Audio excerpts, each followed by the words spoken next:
Thank you so much for downloading with Happy Choice Art. I hope that you guys just really have a lot of fun with this lesson. I know for my students, they absolutely loved it. They learned so much about Illustrator through this tutorial. And not only that, it came out with amazing, beautiful results that I'm actually putting into the art show. So this is the Google slide. It's about 70 slides, and in this Google Slides, it includes the challenge, the criterias, short little video about color theory, and then some student examples along with the tutorial. Now, what happens in my classroom is I give them a duplicate copy of this Google slide along with a picture of this bird. Now you'll find this bird in the number 2 in Google Drive, and you do have to save this and give it to your students. In order to save this, you do have to right click on the picture, find save to keep, and once that happens, it'll pop up on your right hand side, and then you right click and then save image as. So give your students this Google slide along with the picture of the bird. Now, when we start this tutorial in my classroom, I have everybody pull it up along with I project it on the screen, and I will start with this and I'll say save photo and please open Illustrator, so everyone knows that they need a copy of this bird and then also to open up Illustrator. When they open up Illustrator, I say file new, and then I give them the dimensions that I want them to give. This is all editable, so you can change it however you want. And then I tell them drag and drop the bird photo into Illustrator, and then we double click on the layer. They must click on the gray little area. This will lock the photo and make it a transparent so that we can trace the bird.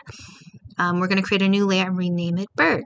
And so all you have to do is project this on the screen and then just click on the right arrow and then go to the next screen. Tell all the students, start with the anchor point, click once, click and hold to create new handles with curves, and then you just scope around the room and just help out any students that need any help. And then they just continue with the outline. In this tutorial, we are tracing the bird with the pen tool. Now, if your students have never used the pen tool, you do want to tell them that, your points should never be close neighbors. They're very far neighbors. And also that my handles should always kind of be on the outside of my bird. And one of the pen tool games that really helped my students was the Bezier game.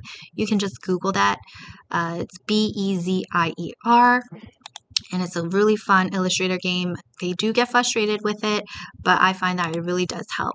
I also do this tutorial. This is one of the first tutorials that I do give to my students. It's the olive character tutorial, and this has a little bit of pen tool along with shape builder tool. And then the other one is like a avocado character, and it also talks about shadows and highlights. If they do both of those along with this tutorial, this will be a super breeze, but that is up to you, but it is there if you need. And basically I just go over this with my students, and it's really nice because I don't have to, or you don't have to do any prep work. You just project it on the screen and you just go around the classroom and just make sure everyone is following along on the same slide. Now, I do have some students that go ahead and they just want to complete the tutorial on their own and they finish it super quick.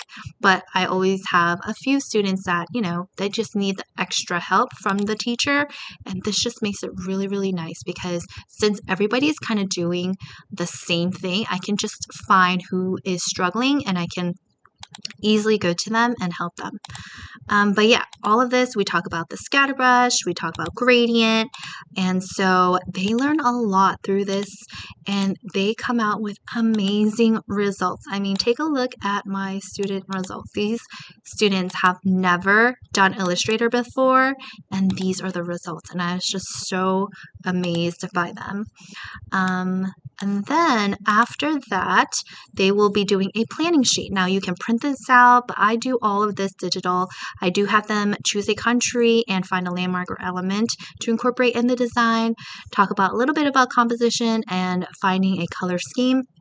They do have to research a little bit about their landscape and what's something new that they learned, and then 3 small sketches.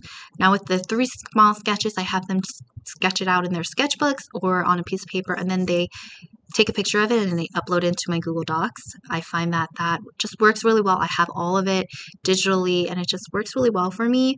And then I talk to them one-on-one and talk about composition with them, and then we find one final for them to choose, or for us to choose together, and then I just help them out with composition and finding out like where the emphasis is and if leading lines and things like that. And then once they're done, they will submit it as a project grade, and then I do always make sure that they have a rubric. This is all editable, and then a artist statement. I put a couple of questions for them to just understand what an artist statement is, and then if you want, sometimes I do like please more than 150 words or like 200 words, but again, this is all editable. But yeah, that is pretty much the lesson.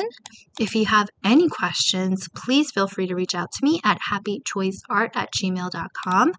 I'm also creating a blog that is very, very new, but if you want to follow me there, it's also happychoiceart.com.